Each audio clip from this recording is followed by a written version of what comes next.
కొంతమంది ఏదైనా వ్యాపారం ప్రారంభిద్దాము అన్నప్పుడు అక్కడ అది బిజీ ఏరియా కావచ్చు, ఆ వ్యాపారం బ్రహ్మాండంగా నడుస్తుందని ఒక అంచనాతో పెట్టినా ఈగ కూడా రాని పరిస్థితి. వాస్తవం తల్లి. అలాంటి వాళ్ళు మన దగ్గరికి చాలామంది వచ్చారు.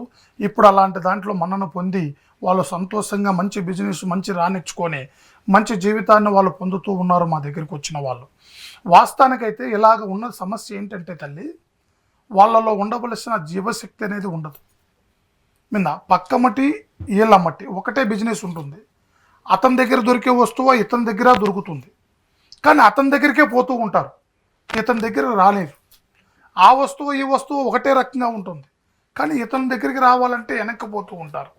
ఎందువల్ల పోతూ ఉంటారు అంటే వాళ్ళలో జీవశక్తి చచ్చిపోతుంది. మనిషికి కొంత చెడు ప్రయోగం ఎక్కువైపోతుంది, నరసూపు ఎక్కువైపోతుంది. కొంతమంది వశీకరణతో యువతలను పడగొట్టేస్తూ ఉంటారు. వాళ్ళని ఇబ్బంది పరంగా చేసి వాళ్ళను రానిచ్చుకుంటూ ఉంటారు కొంతమంది.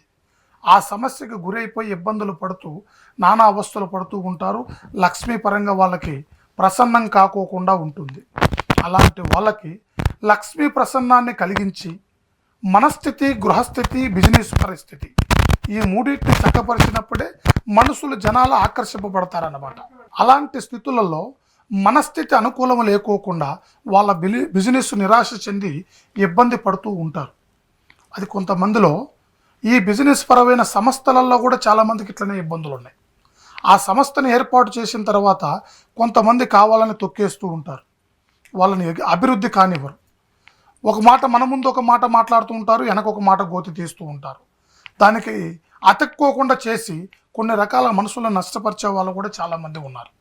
అలాగ నష్టపరిచే వాళ్ళు నిరాశ చెందకోకుండా మనల్ని సంప్రదిస్తే వాళ్ళ జీవిత చక్రానికి అన్ని విధాలుగా అష్టదిర్బంధన యోగంలో వాళ్ళని భూగర్భ అంజన వేసి వాళ్ళ జీవితంలో ఎలాంటి నష్టం జరుగుతుంది, వాళ్ళకి ఏం చేస్తే ఆ బిజినెస్ అభివృద్ధి అవుతుంది, ఎలా నడవడి చేస్తే వాళ్ళ భవిష్యత్తు ముందుకు వెళ్తుంది, వాళ్ళ జీవిత చక్రానికి ఎలాంటి చక్కటి పరిష్కారాన్ని మనం చేయాలి, వాళ్ళకి ఎట్లా నడిపిస్తే వాళ్ళ జీవితానికి అర్థం పరమార్థం దొరుకుతుంది, వాళ్ళ గ్రహస్థితిలో ఇబ్బంది పడుతున్నారా, దోష సమస్యకి ఇబ్బంది పడుతున్నారా, చెడు మంత్రానికి గురయ్యారా, వాళ్ళకు ఉండవలసిన దోష సమస్య ఏంటి, లేక మనిషి స్థితే నిరాశ చెందుతుందా, వాళ్ళ మనిషిలో ముఖ తేజస్సులో ఇబ్బంది కలిగిందా, వశీకరణ లేక మనిషి బాధపడుతున్నాడా, అది సభా వశీకరణ ఎలా నింపాలి, అతన్ని ముందుకు ఎట్లా నడిపించాలి, ఆ బిజినెస్ని ఎట్లా అభివృద్ధి చేయాలి అనే దాన్ని మనం అవపోసన పట్టి వాళ్ళ జీవిత చక్రానికి మంచి మార్గాన్ని చేసి వాళ్ళు అనుకూలతమైన ఫలితాలు వచ్చేటట్టుగా మనం సహకరించి చేయవచ్చు తల్లి.